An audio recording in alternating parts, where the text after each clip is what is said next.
Buenas tardes a todos. Sean bienvenidos a esta Real Sociedad Económica de Amigos del País de Tenerife. Hoy presentamos en esta casa el Día Mundial de las Telecomunicaciones y la Sociedad de la Información.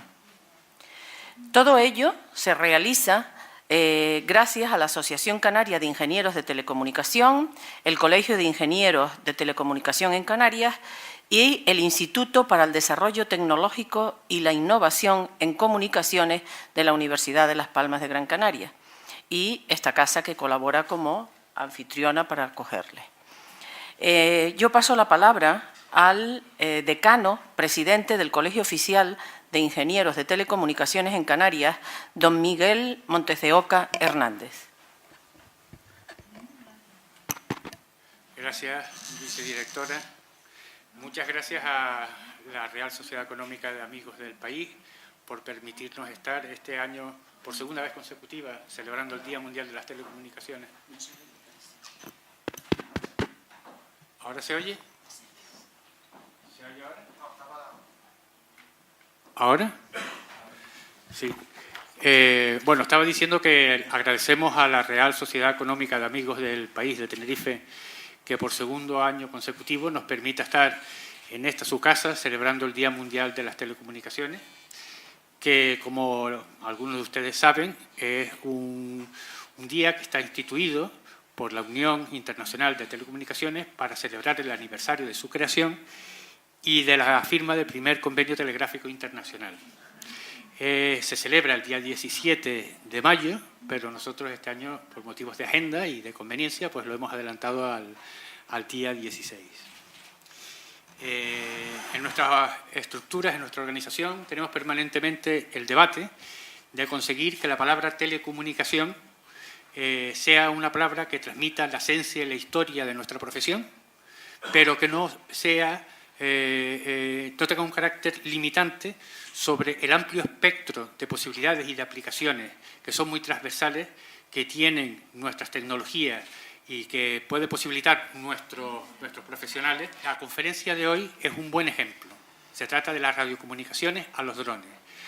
Los drones parece en principio que es algo que tiene poco que ver con las antenas, con el cable submarino, con los teléfonos móviles. Bueno, pues los drones nos brindan muchísimas posibilidades, son guiados utilizando sistemas de radiofrecuencia, transmiten datos que son útiles, tienen multitud de aplicaciones. Nosotros siempre queremos insistir en ese carácter transversal de las posibilidades de nuestros profesionales, de nuestros conocimientos y de nuestras habilidades, y la charla de hoy que va a impartir Víctor Araña Pulido es un buen ejemplo. Víctor Araña Pulido nació en Las Palmas en 1965, es ingeniero de telecomunicación por la Universidad Politécnica de Madrid, es doctor ingeniero por la Universidad de Las Palmas de Gran Canaria, donde también es profesor desde el año 1990. Es miembro del IDETIC, que es el Instituto Universitario para el Desarrollo Tecnológico y la Innovación de las Comunicaciones, y es coordinador del Máster Universitario de Soluciones TIC para Bienestar y Medio Ambiente, BIMETIC, desde su creación en el año 2011. Tiene una amplia actividad en investigación, desarrollo e innovación, centrada principalmente en el diseño, fabricación y medida de circuitos de radiofrecuencia. Paralelamente desarrolla diferentes líneas de trabajo, entre las que destacan redes de sensores para oceanografía, detección y seguimiento de incendios forestales y aplicaciones embarcadas en drones. Su charla, titulada De la radiocomunicación al dron, nos va a dar esa perspectiva. Como parte de la agenda, una vez que termine su charla, tendremos un turno de preguntas, donde todos los asistentes podrán preguntar a Víctor Araña, y posteriormente un monólogo del humorista Darío López, de Palante Producciones. Al final, sobre las 7:20, están invitados a un cóctel en el Hotel MC de San Agustín. No quiero extenderme más, simplemente agradecerles a todos por su presencia y agradecer a la Real Sociedad Económica de Amigos del País por brindarnos su casa para celebrar este acto. Gracias.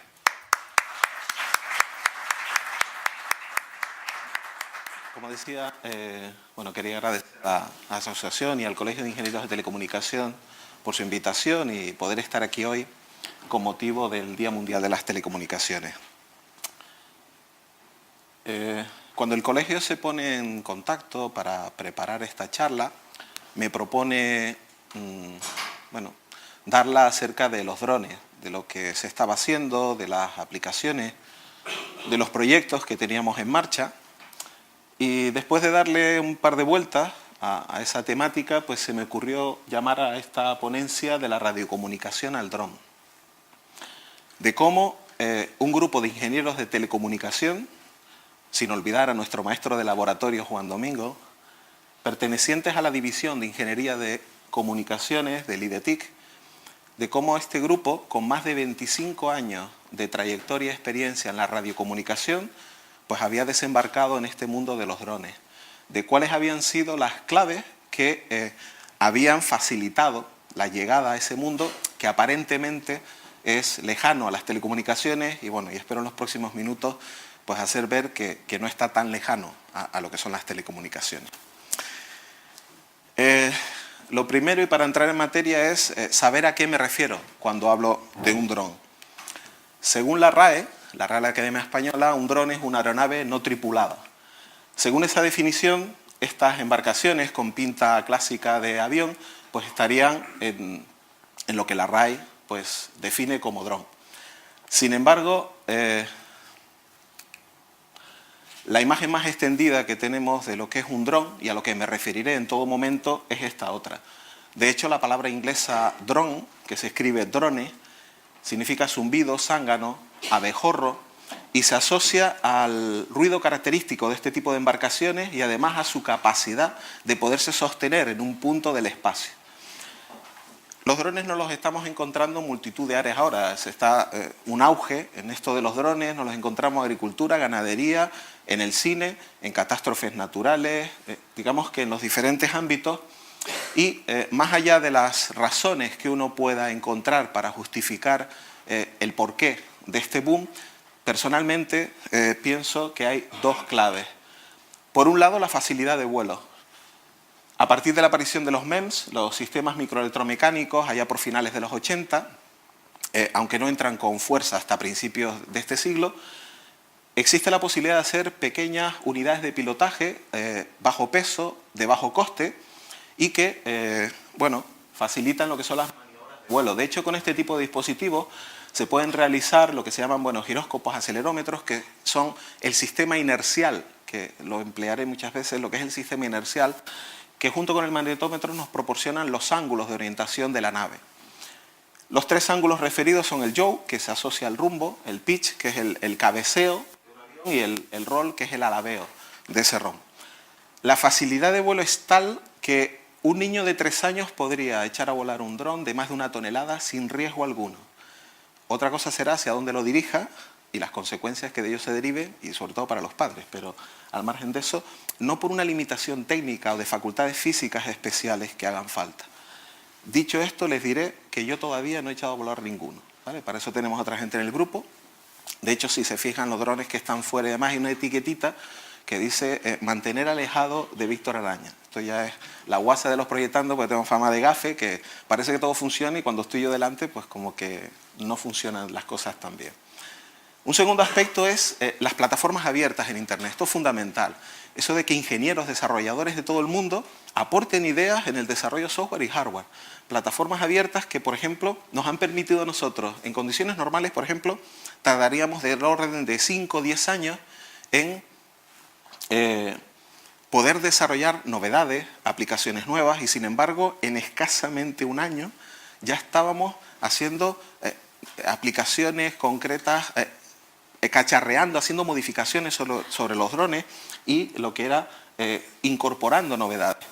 Destaco sobre todo 2 empresas, bueno, DJI menos, aunque se hizo famoso el Phantom, pero sí 3D Robotics, una americana que suministraba drones de software y hardware abierto que, como digo, podíamos manipular, y bueno, y aquí hay unas cuantas muestras de ello. Este auge se ha manifestado también en lo que son el número de operadores. En el 2014, cuando entra en vigor la nueva reglamentación, escasamente teníamos 30 y ya hoy día superan los 3.000, con la reglamentación que salió a final de mes de 2017, que ahora sí que esperamos que se vaya regulando el sector. Es un sector joven y de hecho se ve en el tipo de empresa, 43% autónomos, y el resto, pues, empresas de pocos empleados. A nivel nacional, por comunidades, Canarias con 122 operadores se sitúa aproximadamente a mitad de tabla. Y en cuanto a las cifras, bueno, más del 75% de las empresas no llegan a final de mes, 50.000 euros de facturación. De todas maneras, insisto que esto a buen seguro que va a ir evolucionando ahora que se va a ir asentando el sector con la nueva reglamentación. Bueno, en cuanto a las aplicaciones, como decía, ya tenemos un dron que se suspende en el aire, que es muy sencillo de manejar, se mueve lentamente con cierta velocidad. Y la primera tentación es cojamos lo que ya funciona en tierra, que tenemos desarrollo, pues lo voy a cargar en el dron y a ver si en el dron funciona y resulta que me da otra perspectiva. Como digo, lo que hacemos es coger esas aplicaciones y las cargamos directamente en el dron y en cuanto hacemos este primer ejercicio ya empiezan a aparecer las primeras limitaciones. Por un lado, lo que es el problema de la autonomía, el compromiso que hay entre la carga útil, es decir, las aplicaciones, y el tiempo de vuelo. Cuanto mayor es el tiempo de vuelo, más baterías hay que poner para proporcionar la energía y queda menos espacio y peso para otras cosas en el dron. Este cacharro. La automatización. Nosotros, de hecho, en el grupo trabajamos con aplicaciones automatizadas, no guiadas a través de radio. Nos centramos sobre todo en lo que es la automatización. En ese caso, la detección de obstáculos y, en algunas aplicaciones, el buscar un punto de referencia suficientemente fiable para ciertas aplicaciones no es del todo posible y eso también supone limitación, la robustez, sobre todo en cuanto al viento. Por supuesto también teniendo rotores, lluvia, polvo, en corrosión y lo que son aplicaciones de exterior es otro de los problemas. Interferencias propias del dron, es decir, el dron genera ruido y también genera turbulencias de aire y para ciertas aplicaciones eso también es un inconveniente. Aún con todo, bueno, podemos encontrar en la red aplicaciones, en este caso, succión de agua para posteriores análisis. Esto es para toma de siembra y para tomas de tierra para posterior. Estos análisis de contaminantes. Encontramos alzamientos de terrenos sobre puntos de referencia, aplicaciones de oceanografía, drones que son capaces de despegar desde el mar. Esto es un clásico, drones por aspersores para pequeños focos de incendio. Detección de metales y, de hecho, la aplicación específica para minas, o en este caso fumigación. De hecho, este que he traído, el monstruo ese que está ahí, es de la empresa Omega CN, que es con la empresa con la que trabajamos proyectos de este calibre. Y bueno, le falta el depósito, pero es justamente un dron dedicado a lo que es la fumigación selectiva. Y un clásico, lo que es el llevar mercancías o paquetes, salvavidas, o en este caso ya aparatos médicos o incluso órganos. Bueno, he hecho un pequeño vídeo, un pequeño montaje, creo que es autoexplicativo, pero bueno, a lo mejor hago algún comentario, de pequeños recortes de cosas que me han resultado curiosas de la red.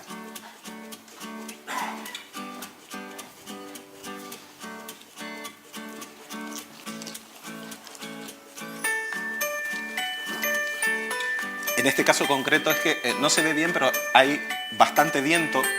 Esto es para reforestación, es curioso. Bueno, y esto para la domótica en el hogar. Y bueno, esto, ver si nuestros hijos han recogido la cocina y ver si han hecho las cosas como tienen que hacerlas.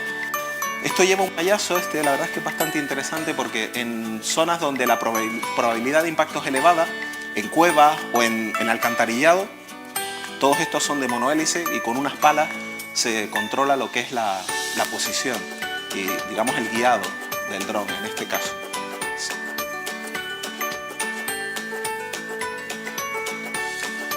Este es bueno, ya son de mayor tamaño, en este caso para, bueno, incendios.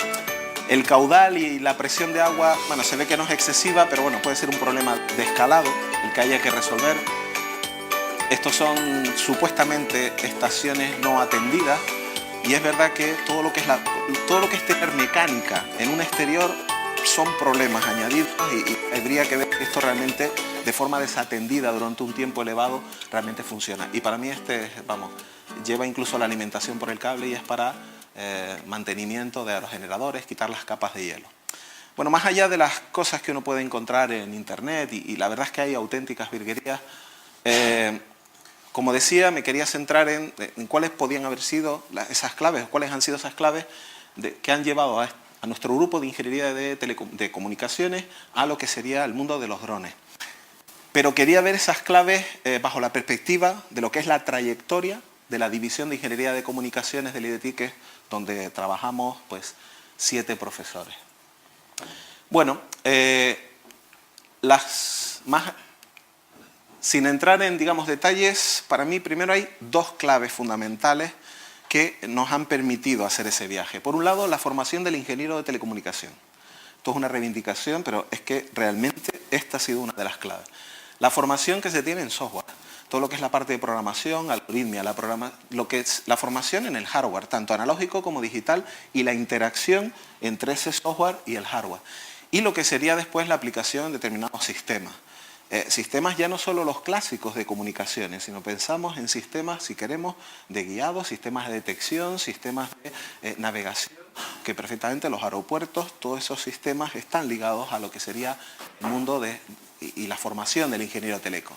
Siempre esto alrededor del eje central, que es la información, el procesado de esa información para obtener esos parámetros que nos faciliten la toma de decisión. Un segundo aspecto, y es sobre el que seguiré extendiéndome, es la propia trayectoria que ha tenido el grupo, que nos ha permitido ir desarrollando a lo largo de estos años una serie de herramientas que hemos podido después usar y aplicar directamente sobre el dron.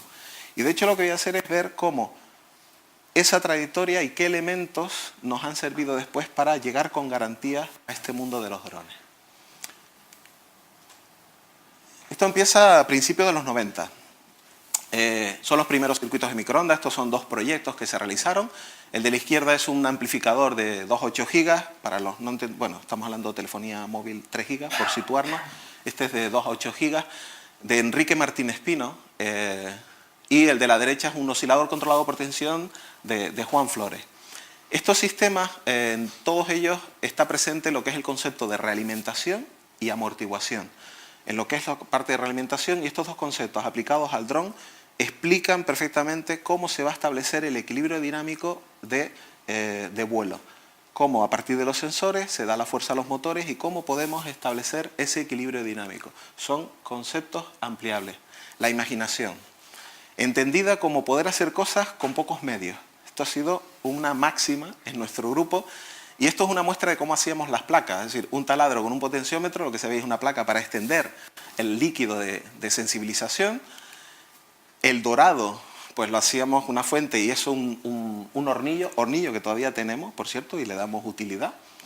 Y todo lo que es el proceso de fijación de las placas para que las medidas en estas frecuencias de microondas pues son críticas esas medidas y tenemos que tener un buen conexionado y una buena fijación de la masa.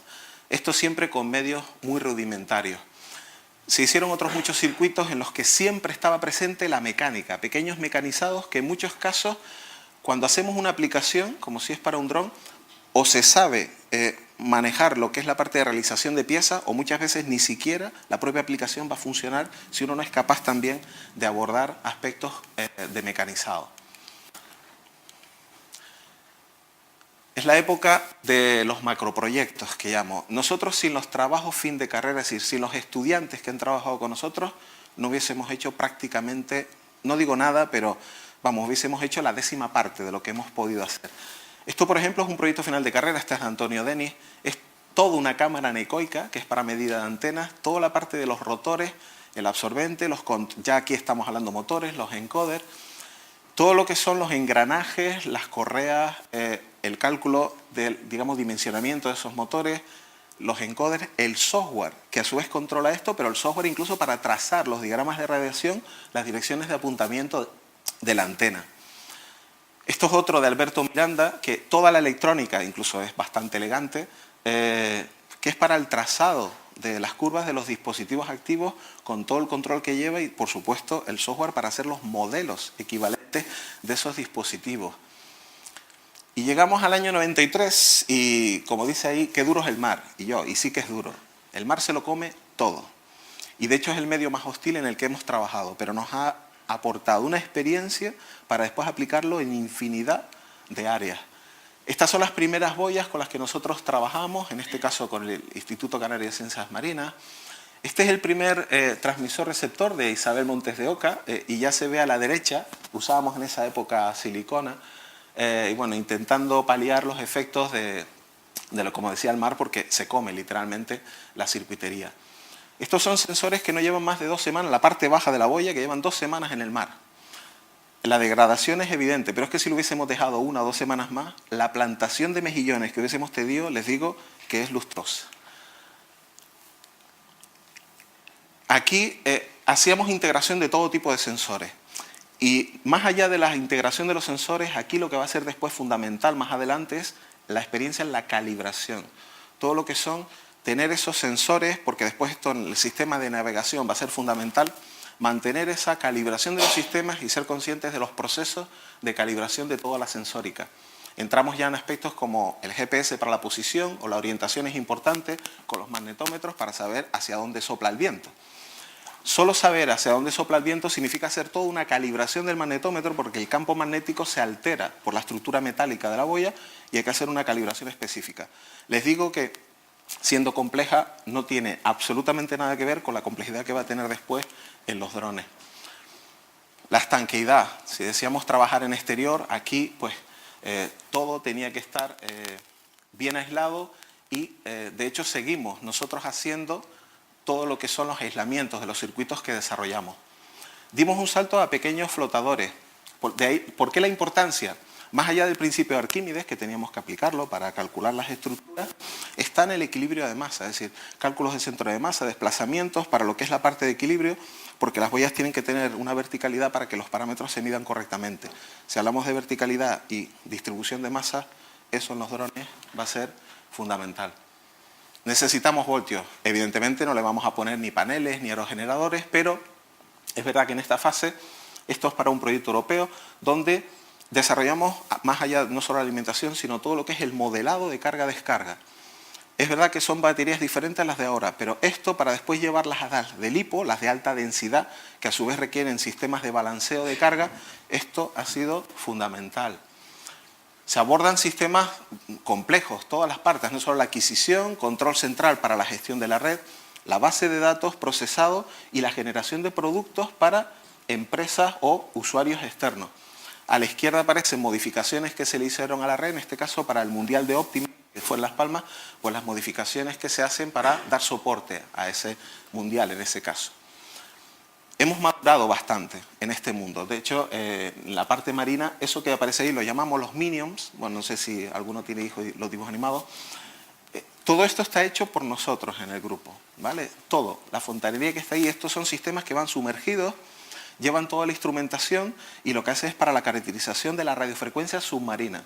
Aquí veo caras conocidas, sé que son telecos y nos han dicho siempre que el mar es una chapa metálica donde la onda rebota. Bien, pues esto es para el estudio de radiofrecuencia submarina, son frecuencias bajas radio, pero es toda la parte de caracterización y, como digo, toda la parte de aislamiento la desarrollamos.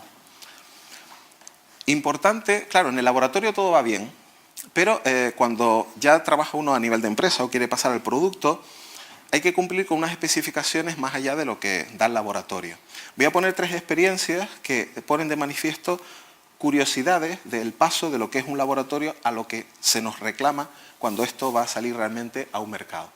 Esto es un amplificador de potencia, este es para la empresa Thales Alenia Space y es el amplificador de salida de la lanzadera espacial Ariane. Y tenía más allá de los requisitos de potencia, esto es bueno, el montaje, digamos, para hacer este tipo de medidas, más allá digamos, de la potencia, tenía una especificación curiosa de temperatura. Y la empresa nos pedía, por ejemplo, que le definiésemos cómo estábamos midiendo la temperatura. Y los informes eran curiosos porque se redactaban a lo mejor decir, bueno, se coge un trozo de baquelita perforado con un tornillo que presiona un palillo, que a su vez el palillo presiona la temperatura y todo esto recubierto con una pasta térmica conductora. Literalmente, bueno, con algunos matices, eran ese tipo de descripciones que nos pedían para saber cómo estábamos haciendo el procedimiento de medida en la base. O nos pedían que explicásemos cómo era posible que pudiéramos hacer pasar 11 amperios por una pista que no tenía más de 300 micras de ancho, que eso es prácticamente un fusible. Entonces, son explicaciones, después eso se pasa limpio y es en lo que después ellos terminan. Bueno, curiosidades cómo hacíamos la disipación de esa temperatura. También describíamos que usábamos otro palillo para sujetar la otra sonda con la pasta y bueno, siempre hay lugar para el humor con esto de espacial, el Ariane, la lanzadera, pues poníamos ahí la banderita para tener un poquillo de propaganda. Y así eran esos informes. Otra experiencia, fiabilidad en estos sistemas, si van fuera. Este es el radar, este es un radar FMSW, va a ser importante porque después vamos a hacer una versión reducida para el dron. Y este radar está en Tarifa, bueno, en varios puntos de la costa española y está también en puntos de Europa. En este caso, bueno, la señal radar que detecta eso azul que está ahí y a partir de la interpretación de esas señales, pues uno puede identificar de qué tipo de embarcación se está tratando y qué tipo de embarcación se está detectando. Incluso el grupo, en los dos casos anteriores, nosotros hemos hecho cosas de productos que van al mercado, pero son otras empresas las que han sacado ese producto al mercado. En cambio, en este sí que el propio grupo ha llevado esto hasta las últimas consecuencias. Bueno, el que aparece por ahí, la cabecilla esa del centro Giván, en todo lo que son las pruebas que se hacen en aviones, barcos, esto es un proyecto de gran envergadura. Se llega a un diseño, de hecho está allí, en la parte, está allí encendido al fondo, alrededor de esos altavoces. Este sistema de comunicaciones en baja, todo lo que es la parte no solo estética, sino lo que es la parte funcional y el cumplimiento de los estándares ya para una instalación propiamente dicha. Bueno, siguiendo el desarrollo de circuitos complejos, es decir, son circuitos donde se analiza o la capacidad de analizar las no linealidades, voy a decirlo así, de los circuitos. Básicamente lo que nos permite es que si yo tengo un sistema que necesita de 3 bloques, con un análisis exhaustivo puedo hacer eso con un solo bloque. Y cada una patita de ese bloque va a hacer las funciones de lo demás. Es una forma de compactar. En eso el grupo tiene bastante experiencia, trabajamos con Cantabria y conseguimos, pues como digo, compactar circuitos. En este caso, y está afuera, es la conformación de haces, de antenas, para apuntamiento electrónico, de forma compacta. Desarrollamos también los sistemas de medida para eso. Eso hace falta amplitud, desfase, retardos, lo que se mide. Y lo pongo porque cuando después necesitemos hacer aterrizajes de precisión, esto es lo que nos va a solucionar la problemática de los aterrizajes de precisión. No hay que olvidar la base, pongo ahí, la matemática, el cálculo, es fundamental para nosotros. Eso que aparece ahí, que parece un saltamontes o así, eso aunque parezca mentira es un diagrama de soluciones de un circuito. Tiene su complejidad, pero es un diagrama de soluciones de un circuito, frecuencia, etcétera. Y es importante saber que los algoritmos que seguimos y las herramientas de cálculo que seguimos para obtener esas soluciones llevan unos bucles de amortiguación para llegar a esas soluciones y son exactamente los mismos algoritmos que después vamos a usar para la parte de estabilización de lo que es la parte de navegación y estabilización del dron. La perturbación, se perturban esas soluciones para ver si son estables o no. Eso es equivalente a lo que vamos a hacer después para perturbar lo que sería la estabilidad del dron, dígase el viento o incluso empujarlo y ver si realmente va a ser capaz de absorber y cómo esa perturbación. Es un calco. Bueno, y esta es la antesala realmente a los drones. Este es un proyecto de incendios forestales. Aquí entramos, esto ya es 2010 aproximadamente. Esto es un proyecto que comienza con mi compañero Francis y yo, Francisco Cabrera, y vamos a hablar con los técnicos de extinción de medio ambiente porque se nos había ocurrido una idea genial para solucionar la detección, el seguimiento de las líneas de fuego. Estuvimos casi 45 minutos exponiendo las líneas maestras del proyecto. En menos de 5 minutos nos la echaron por tierra, por una cuestión del operativo, por una cuestión de mantenimiento, por una cuestión de vandalismo de las instalaciones. Y claro, por fortuna, más allá de despedirnos atentamente, se quedaron con nosotros y nos hicieron toda una radiografía de los sistemas que había, los problemas que a ellos les ocasionaba y qué es lo que ellos necesitarían. Y necesitarían esto. Esto es una evolución de un incendio y esto es real porque está hecho por ellos, pero ellos han tardado 2-3 meses, una vez extinguido el incendio, en hacer esto. ¿Cómo lo hacen? Con las fotos aéreas, con lo que le van pasando los operativos avanzados. Si toda esa información después, cuando una vez extinguido, se sientan, él se entretiene, como digo yo, es un friki de los incendios, se entretiene ahí como una hormiguita a poner todo eso y salen cosas como esta. Claro, él dice, yo quiero esto pero en tiempo real, no 2 meses después. Y aunque parezca mentira, todavía esto no está. Lo que nos proponen, y ya es un proyecto muy avanzado, eso está afuera, esa es la cámara esta que está afuera, es él nos decía lo siguiente: yo quiero una cámara, lo mismo que hago yo sacando fotos y a partir de esa información yo soy capaz de hacer esa reconstrucción, pues yo quiero pinchar una cámara, apretar un botón y que lo que ella vea me lo ponga en el plano y en tiempo real. Eso es lo que nos pidieron y eso es lo que hemos hecho, que son cámaras distribuidas de forma perimetral para ser alejadas del punto de interés, que funcionen 24 horas, que hagan detección, seguimiento, pero con una peculiaridad: no están desplegadas, no son las torres clásicas, están guardadas, con lo que a efectos de mantenimiento y vandalismo es fundamental y solo se despliegan en caso de necesidad o con carácter preventivo. El operario está sometido a un estrés, como yo le diga, no, coloca esta antena, no, calibra la base. Tiene que ser la filosofía del botón, la automatización. Entonces, todo lo que es la parte de autocalibración que lleva el sistema. Y nos encontramos también con una curiosidad, entre comillas: ¿cómo evacuamos la información? Porque cuando hay un incendio, casi todos los sistemas de comunicación se vienen abajo, incluso los que hay en zonas boscosas, en zonas abruptas, la propagación es muy mala. Entonces era cómo evacuar poquita información y que pudiéramos tener en tiempo real toda la evolución del incendio en un punto distante. Las claves del sistema están a la izquierda. Pone ahí una cámara, bueno, pero lo más importante es que hay un sistema inercial, que es el que después también va a estar en el dron. Lleva un sistema inercial y por eso digo que esto, de hecho, va a ser la antesala. Dos imágenes, una infrarroja que realmente, bueno, es térmica, pero nosotros generamos lo que llamamos una imagen sintética y básicamente lo que hace el sistema es obtener para cada píxel las coordenadas del terreno y la temperatura que tiene asociada. A partir de ahí ya uno puede hacer lo que le den gana. La evacuación era un aspecto importante, más allá de 3G, 4G, incluso la parte de Tetra, empezamos a incorporar pequeños sistemas radiantes. Esto es uno satelital, eso no tiene más de 3 por 3 centímetros, es el Iridium, pero fíjense que son 340 bytes por minuto. Vamos, esto va a pedales, no, lo siguiente. Pues con 2 tramitas de esas, de 340 bytes por minuto, ya mantenemos en tiempo real lo que ese punto de observación está tomando. El satélite parece la panacea, pero ya les digo que no. En cuanto se mete entre un poquito, un árbol, un no sé qué, parece que el satélite está arriba y todos miramos arriba al satélite y por desgracia no está arriba. Está allí, está allá, a veces pasa, no pasa. Entonces estamos, ya sobrevolcando el sistema hacia baja frecuencia, que se propaga bien en ese tipo de zonas, y después, una vez concentrado, sí que se hace la evacuación de forma satelital. Había un sistema inercial. Y ese sistema inercial, que es la IMU, con el magnetómetro, requiere una calibración. Y es fundamental para tener un buen punto de referencia. Si no tenemos un buen punto de referencia, todo esto es un castillo de naipes. Ese es el aspecto que tiene la primera versión. He traído la primera, está afuera.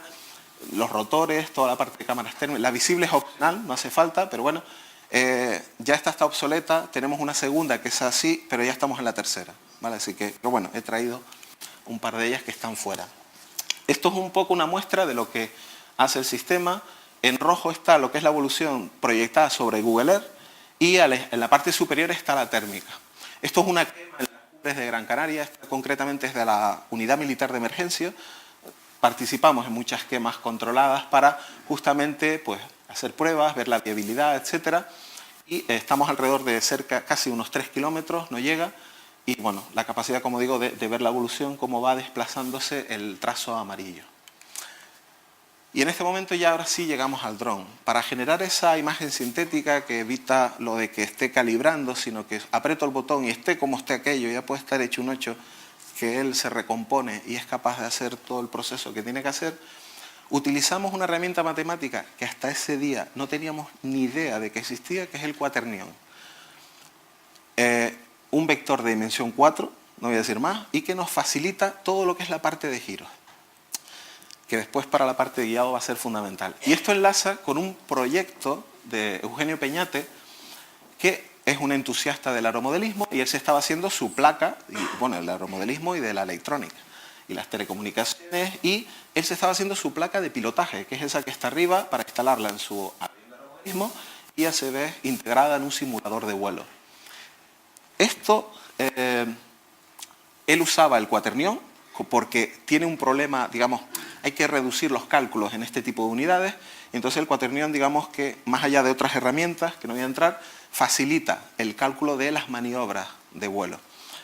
Nosotros adoptamos ese cuaternión cuando usábamos otro porque vimos que, anda, pues esto también es bastante sencillote y lo podemos aplicar a nuestro sistema. Estamos hablando que el fuego empieza en el 2010 y este proyecto es del 2011. O sea, son casi coetáneos, pero no exactamente, pero casi. Y es verdad que no vamos por los aviones. ¿Por qué? Porque, bueno, aparte que se nos fue a Estados Unidos, no era una línea en la que viéramos que íbamos a tener recorrido si él no se quedaba un tiempo. Entonces dijimos, anda, hay unas cosas por ahí que se llaman drones que parece que ya están empezando a funcionar bien. Y decidimos decir, vale, vamos a ir por aquí, pero y con nuestro cuaternión a rastras, pero pasándolo al dron. Y ahora sí ya entramos en lo que es la parte del dron. Y lo primero, y lo destaco, es, ¿quién lo diría? Todo se aprovecha. Que si mecánica, electrónica, que si reglamentación, tal, todo es un cálculo llevado a este mundo. Un sistema básico está en la parte central, lo que es la unidad de pilotaje, lo que pone AP Autopilot es la unidad de pilotaje, donde tiene los sensores y donde se regula la regulación de la velocidad de los motores. Una unidad de control, que es radio, que siempre tiene que estar por un tema de seguridad, aunque insisto, nosotros casi, vamos, no la usamos. Y después está el sistema de telemetría, que este sí realmente es el que me da posiciones, en qué estado está la batería, cómo están los ángulos del vehículo, lo quiero configurar para que vaya a un sitio, otro. Está la unidad de tierra, que es la que realmente es más interesante, y la unidad de posicionamiento, en este caso el GPS. Un sistema básico no para jugar, para navegar, sino para desarrollar aplicaciones, necesita estos tres elementos, digamos, radio. Como decía al principio, nosotros realmente estamos inmersos en lo que es el vuelo autónomo. Vuelo autónomo requiere más inteligencia. Entonces, pues hay que meterle más inteligencia. No solo la de pilotaje, sino que trabajamos con sistemas embebidos que también los embarcamos. Y se comunican con la unidad de pilotaje pues a través de unos protocolos. En este caso, típicamente usamos Marlin, aunque también otros. Pero él procesa, ve lo que le rodea, imágenes, saca conclusiones y se las comunica a la unidad de pilotaje. Partimos también de, ciertos modos de vuelo estándar están disponibles, que son el modo de estabilización. No nos preocupamos de cómo se establece el equilibrio, sino lo movemos arriba, abajo, derecha, izquierda. Altura constante, pues bueno, si uno no quiere que se le caiga y que aquello sabe que lo va a controlar a esa altura, pues perfecto. El modo de aterrizaje, si las condiciones no son muy idóneas, pues sencillamente llego a un punto, le doy aterrizaje y que él haga la maniobra de aterrizaje. Como digo, es que es muy sencillo. Los waypoints son las misiones clásicas de vete aquí, vete allá, estate un rato, toma esto, es decir, las misiones clásicas. Y después está lo que es el fail-safe, que es en caso de avería, ¿qué hago? Lo habitual es aterriza, pero ya les digo que no siempre es lo más conveniente que aterrice de cualquier manera, pero es lo habitual.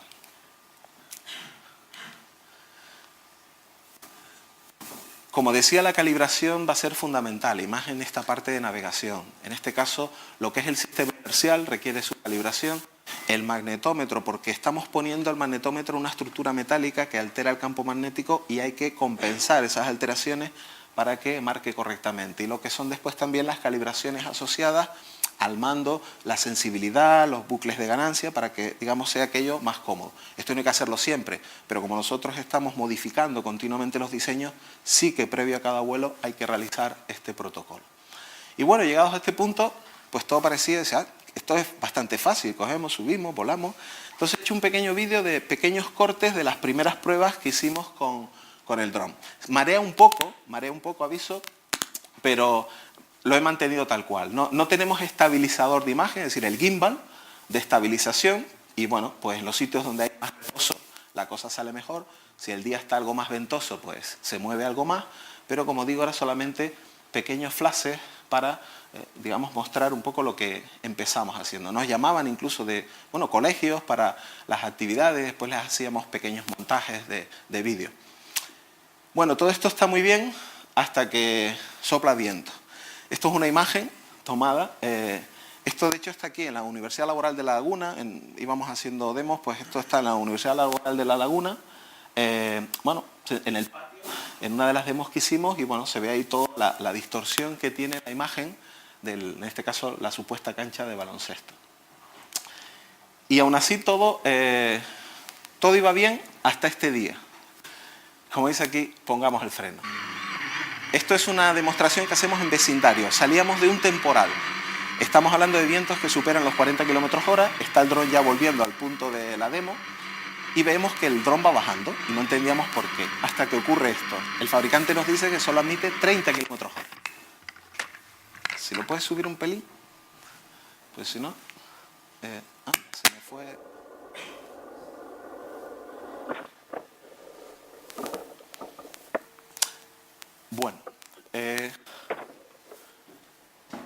Bueno, si uno presta atención, ve la batería volando y demás. Lo primero que pensamos fue, bueno, el GPS falló, porque bajo la altura no tiene sentido. O el barómetro, la medida de altura, algo tuvo que fallar. Lo que hacemos es, bueno, analicemos, y de hecho tenemos caja negra, es decir, toda la telemetría se almacena y es analizar qué es lo que de Montres había pasado. Bueno, nosotros hemos hecho esta prueba, o la habíamos hecho infinidad de veces, y lo que se programa en lo que es el vuelo autónomo es velocidad constante. Yo quiero que vaya allí a velocidad constante, velocidad constante, velocidad constante hasta volver. ¿Por qué? Porque necesito que lo haga en un tiempo determinado para que la batería que me da para todo el recorrido. Al programarlo como prioridad velocidad constante, el viento sopla, es total, y el dron, claro, como quiere ir a velocidad constante, se escora un poco. Es como quien arrima el hombro. Eso hace como un alerón de un avión. Se levanta, incide y hay un empuje hacia abajo. Si el viento es mayor, resulta que escoraba y el empuje es mayor, porque su obsesión era velocidad constante. Bueno, a partir de aquí cambiamos los protocolos de seguridad y establecemos un protocolo en 3 fases. La fase de calibración indoor, que es una vez modificado, se tiene un punto de pivotaje, ahí hasta con un palito y tal se le va para ver si efectivamente es capaz de conseguir la estabilidad.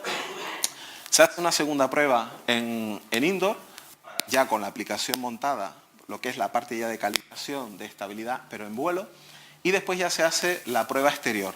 Este protocolo les digo que supera lo que es el que está fijado en la nueva normativa esta que salió última. Este supera lo que sería el protocolo que está allí establecido. La zona de prueba la tenemos, bueno, en el campus, al lado del instituto, y no tiene más de 1 hectárea, es decir, 100 por 100 metros para nosotros es más que suficiente para hacer absolutamente todo. De hecho, ya estamos certificándola cumple con todos los retranqueamientos que tiene que tener, medidas, etcétera. Y es una parcela pequeña, pero suficiente para todo lo que estamos haciendo. Bueno, ya tenemos calibración, pues sigamos avanzando. Esto es un vídeo que muestra una de las pruebas. Sobre todo estamos con red eléctrica, pero lo que nos preocupaba aquí no era las torres, sí, pero la interferencia que podía producir una torre al sistema de navegación. Bueno, se hicieron varias pruebas, la verdad es que fueron satisfactorias porque nos temíamos que a lo mejor las líneas de alta tensión podían alterar el sistema de navegación. No fue así, hombre, el día que hacía viento, pues evidentemente hacía viento, sin más. Pero también nos vimos que a pesar de que la cámara que estábamos usando, y no usábamos gimbal tampoco para estabilización de imagen, y la cámara no era ninguna maravilla, y a pesar de no ser ninguna maravilla, obteníamos imágenes como esta, que ya veíamos, anda, lo que son los estados de oxidación, o si en vez de ser visible ponemos una térmica, poder a partir de las temperaturas pues determinar si hay posibilidad de fallo o no. Seguimos avanzando y incorporamos la 3D. Esto ya no solo aquí, en otras aplicaciones la verdad es que para nosotros nos ha solucionado, para el prototipaje ha sido fundamental. Esto es de hecho lo tengo fuera, el modelo del fabricante es un dron que tira de 400 gramos 10 minutos. Con los postizos que le pusimos, hélices, motores y haciendo todo un recalibrado, pasamos de 400 gramos a 1,1 kg y de los 10 minutos a más de media hora, ¿vale? Como digo, digamos ya nos podemos hacer drones a medida en ese sentido, de forma relativamente sencilla. No quiero olvidar que esto nace en el fuego y de hecho seguimos, pero ahora queremos incorporar el dron al fuego, pero no con una visión clásica, porque esa no tiene éxito ninguno, o por lo menos tienen bastantes problemas. Queremos seguir alejado, es decir, el dron no sobrevuela el área, está alejado, a 3 kilómetros, 4, con lo que hasta las perturbaciones nos las ahorramos. Lo usamos a modo de mástil y además tiene cierta movilidad y va a operar a baja altura. ¿Por qué a baja altura? Porque justamente en los incendios, en la zona central está el incendio y todo eso que está coloreado es la franja del operativo de extinción aéreo. Y esa es sagrada. Y nosotros lo que hacemos es, de forma retranqueada, tanto desde tierra como desde dron, hacemos lo que es la reconstrucción. Siempre de forma, en este caso, perimetral. Seguimos. Usamos cámaras más pequeñas, pero no renunciamos a hacer el aislamiento. Es decir, el aislamiento y la protección las seguimos haciendo nosotros, que nos dan buenos resultados. Ya desde que hacemos las primeras pruebas de vuelo para ver el enfoque, la orientación, ya vemos que esto no va a ser un camino de rosa, porque hicimos lo que decía antes: cojo lo que tengo, lo monto en el dron, oye, que lo monto en el dron y ya se supone que funciona. Bueno, pues nuestro gozo en un pozo, porque aquí se abren 5 líneas, y son líneas cada una con, digamos, su profundidad asociada. Problemas de recarga, lo que decía autonomía, problemas de evacuación de datos, y estamos en un dron, pero al operar en bajo tampoco está todo tan resuelto. Obstáculos, porque estamos en baja altura, ya comentaré. La posición, parece que el GPS dice, anda, pero si estás volando, tienes que ver el GPS. Sí, cuando estás abajo, ya les digo que tampoco es esas precisiones que requerimos del GPS. Y el norte es mi punto de referencia para poder hacer toda la reconstrucción. Y iré comentando por dónde van estos derroteros. El tema de la recarga no es tanto problema la recarga en sí, con el balanceado, etc. De hecho, el dron gigante tiene incluso la unidad de balanceado puesta ahí, sino la precisión del aterrizaje. Es decir, no es cargar, sino aterrizar justo en el sitio donde tengo que aterrizar para hacer la recarga. Y estamos hablando de precisión de centímetros, que es un GPS, y más cuando se mete en determinadas zonas no va a estar. Bueno, pues entramos en lo que es el aterrizaje de precisión. Lo primero es, bueno, imagen y un patrón. Yo tomo la imagen, a partir del procesado del patrón, digo, pues mira, vete a la derecha, izquierda, un poquito ruédate para acá, baja, vete bajando. Usamos cámaras, en principio, bueno, esto incluso una webcam y otras, y a pesar de utilizar estos y otros algoritmos de procesado para la detección de los patrones, no bajábamos de 150 milisegundos. Es decir, doy una instrucción de corrección cada 150 milisegundos, y eso es un mundo para, digamos, lo que serían las correcciones. Decidimos, bueno, vamos a simplificar. En vez de detectar formas, detecto colores, que eso se detecta más rápido. Es decir, el procesado que requiere es mucho menor y podemos ir más rápido. De hecho, este lo tengo fuera, que es todo, no solo la cámara, sino después se le pone el filtro. Básicamente lo que es la lente es un filtro para centrarnos en una determinada longitud de onda. Y nos fuimos al infrarrojo con la esperanza de que bueno, en el visible habría muchas cosas rojas, amarillas, y vámonos al infrarrojo, que a buen seguro que ahí nos evitamos problemas. Eso que se ve son piedras, ¿sabes? Es el sol por la mañana dando, y lo que refleja, porque el sol, por desgracia, no solo es visible, sino algo más, entonces lo que refleja, y lo que está en rojo es lo que él detecta como color bueno, porque no hablo de formas, solo color. Él detecta blanco, que es la longitud de onda oportuna. Todo eso son potenciales puntos de aterrizaje. Evidentemente, bueno, aquello puede aterrizar en cualquier lado. En cambio, por la noche, o sea, tenemos un buen búho. Por la noche va fantástico. No tengo ese tipo de interferencia, tengo el foco y vamos, las pruebas nocturnas caen clavados. ¿Cuál es el problema también? Aún así sigue siendo lento. Aún así sigue siendo lento. ¿Por qué sigue siendo lento? Porque estamos hablando ahora de 30 milisegundos. Pero para un interior o para un día, digamos, con una meteorología relativamente bastante suave, pues sí, él va bien. Ahora, como sople un poquito de brisa, ya necesitamos mucha más tralla de corrección para poder hacer ese tipo de compensaciones. Pues, ¿qué hacemos? Volvemos a la radio. Es decir, bueno, volvemos a la radio, en el sentido de decir, aquel sistema que me permitía calibrar y medir mis amplitudes, retardos y mis desfases, justamente un sistema reducido de 3 elementos radiantes y un transmisor. Lo que está a la izquierda son las pruebas, los preliminares que se hicieron con, bueno, en la parte superior es una antena lineal y la otra es circular, para justamente ver que efectivamente esto va a ser viable. Entonces, a partir de las pruebas que se hicieron, se anda, esto va a ser viable y vamos a conseguir precisiones y vamos a conseguir sobre todo instrucciones que están ya por debajo del milisegundo. Con lo que ya no es solo la instrucción, sino vamos a poder hacer hasta promediados de esas instrucciones de corrección.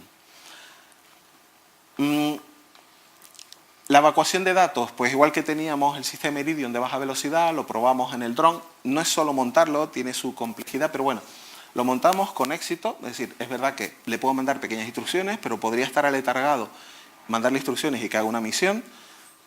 Por ejemplo, en caso de accidente, tener la esperanza de que por lo menos me diga dónde está, para localizarlo, por lo menos ese volumen de información. Probamos otros sistemas para, digamos, eludir todo lo que es no solo 3G, 4G, sino otras alternativas. El LoRa está en unos 800 y pico megas, ahí conseguimos alcances de unos 10 kilómetros para lo que es el envío de información. Y esto es una curiosidad, porque probamos también el sistema ICE. El sistema ICE es el sistema de emergencia de barcos. Es un sistema marítimo, que es lo que usan los barcos cuando van por todo el mundo y tienen que mandar sus posiciones a través de este sistema. Es poca velocidad, pero manda desde el punto de vista de seguridad. Bueno, una forma, igual que el barco se identifica la posición, pues si el dron identifica la posición desde esto, no hay que estar inventando nada y ya tenemos un sistema de cobertura mundial. Pedimos los permisos, de hecho aquí participamos con Marine Traffic y no solo nos puso así, los medios tenemos para una estación que tenemos en el instituto, todo eso que está ahí son las rutas de barcos, pero somos el único vehículo aéreo registrado en esta red que tenemos nuestro registro y uno va, puede consultar y ver pues, los posicionamientos. Y esto va a seguir avanzando, ¿por qué? La empresa está interesada porque entra el nuevo estándar. El volumen de información que se va a poder enviar es mayor. De hecho, estamos trabajando ya también sobre la parte del nuevo estándar con visos de poder enviar mayor información a través de este sistema que, como digo, ya lo tenemos y está con una cobertura mundial. En este caso, y sobre la estación de tierra que teníamos, pues bueno, conseguimos alcances de unos 20 kilómetros aproximadamente. Bueno, volamos en bajo, hay que detectar obstáculos. Y no ya un edificio, eso, vamos, eso canta por sí solo. El problema sobre todo son las líneas de alta tensión. Y concretamente el cable de tierra que va en la parte superior, que es el que menor sección tiene y el más difícil de detectar. Probamos con sistemas LIDAR, no nos dieron muy buen resultado. De hecho, bueno, encontramos documentación que, bueno, no voy a entrar en eso, pero sí que dijimos, anda, vamos a probar el radar aquel monstruoso que era FMSW, vamos a probar a hacer una versión más chiquitita y ver si a lo mejor él sí puede detectar ese cable y de una manera rápida, porque claro, aquí el tema es que esto sea efectivo y rápido. Y bueno, y este es el aspecto, por supuesto esto ni un día de brisa, porque vamos, esto como sople un día de brisa se lo lleva, pero eso después se le pone una cúpula, eso no hay que, de hecho este lo lleva, pero bueno. Probamos eso en la cámara anecoica, que todavía está ahí operativa, entonces lo que se ve ahí en blanco, bueno, lo he puesto un círculo rojo, es un objeto equivalente a lo que sería, en este caso, lo que reflejaría el de tierra de la alta tensión, y sin entrar en detalle veo que hay un pico. Y claro, ese pico claro me dice, vale, a partir de ahí puedo obtener la distancia. Parece que esto va. Parece que esto va, pero cuando lo sacamos a la calle, está la tierra, estamos volando abajo y ya no hay un pico. Aquí, bueno, hay pues un pico y 7 y 20 más, ¿vale? Entonces ahí dice, bueno, porque tengo las reflexiones no solo de la sección del cable, sino todo lo que además rodea. Entonces ahí lo que hemos hecho ha sido, y hay que reconocer que aquí la idea es de Alejandro, que fue el chico, bueno, que también se nos ha ido, ley de vida, que fue anda, como tenemos, ¿por qué no ponemos un sistema inercial? Porque no nos valía el de pilotaje, para saber cuál es la digamos, la velocidad en esa dirección, es decir, no la velocidad genérica, sino en esa dirección, y a partir de la discriminación de las velocidades con las que nos llegan los objetos, puedo hacer un filtrado y extraer lo mío. Y efectivamente, las pruebas ya indican que vamos a poder, a partir de otro más, ya vamos por 4 o 5 que tenemos en la embarcación, porque usamos redundancia, ya podemos destacar realmente ese obstáculo frente a las otras interferencias que se nos están dando. Fíjense que uno dice, bueno, intentamos evitar procesado, está presente, pero muy poquito. ¿Por qué? Porque la velocidad que requerimos es mucha. Entonces, intentamos lo más posible solventarlo a partir del hardware con algo de procesado para que tengamos ese dinamismo de corrección. El GPS, bueno, como dice ahí, bueno, no todo el monte es orégano. Es decir, y efectivamente, cuando operamos en bajo parece que, bueno, tenemos GPS, diferencial, no sé qué. Y dice, ostras, que tengo imprecisiones de varios metros, que para nosotros, para la aplicación concreta, para otras cosas no, pero sí que nos afecta.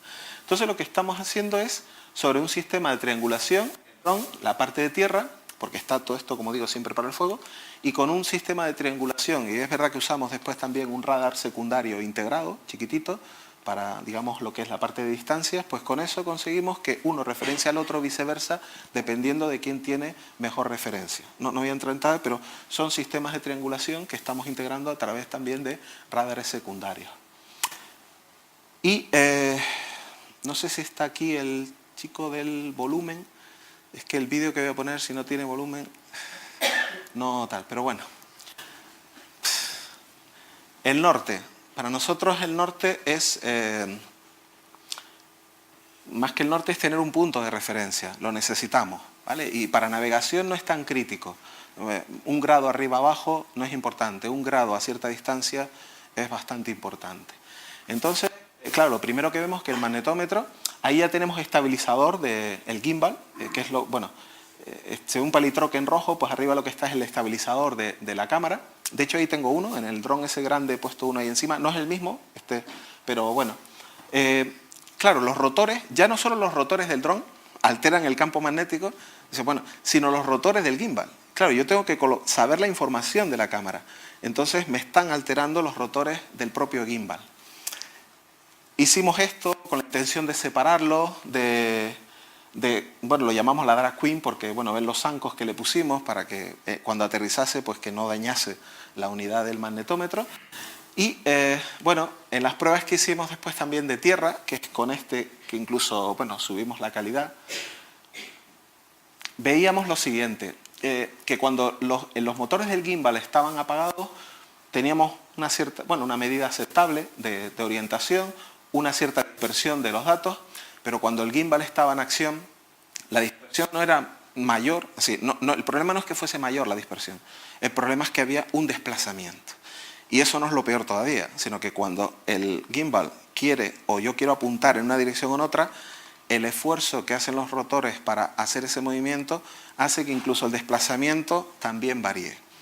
Vamos, pues todo esto, realmente lo que hemos hecho ha sido colocar, ya sé que suena tal, pero estamos haciendo otros promediados con otro gimbal integrado que van muy bien para justamente, digamos, porque los bucles de realimentación, las inercias, se tratan de forma diferente dependiendo del problema. Por eso no me vale a veces uno para lo otro, ¿vale? Cada uno tiene, digamos, sus realimentaciones en lo que es el procesado de la información y tiene que haber, como dice aquel, cada ovejita con su pareja, ¿vale? Pues es lo que hacemos en este caso. Bueno, también podíamos encontrar, y hemos encontrado soluciones naturales, que a lo mejor podíamos adoptar y nos lo estamos pensando. Me he permitido el lujo de, bueno, hacer este pequeño montaje del gimbal que hay en la naturaleza, aunque no, perdón, primero va que es para ver justamente lo que decía, el movimiento, los rotores son los azules y el gimbal lo que hace es sencillamente estabilizar el punto de enfoque de la cámara.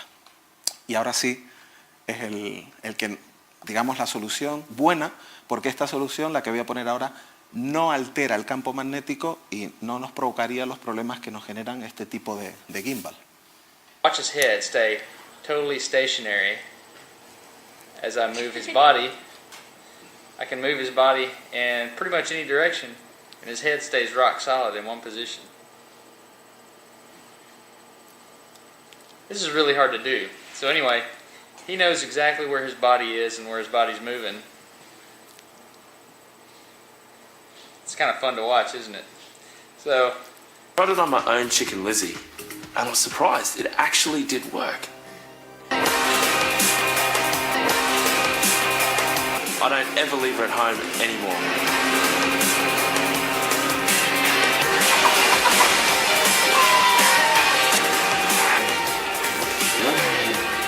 Come on, Lizzie, you can do this, girl.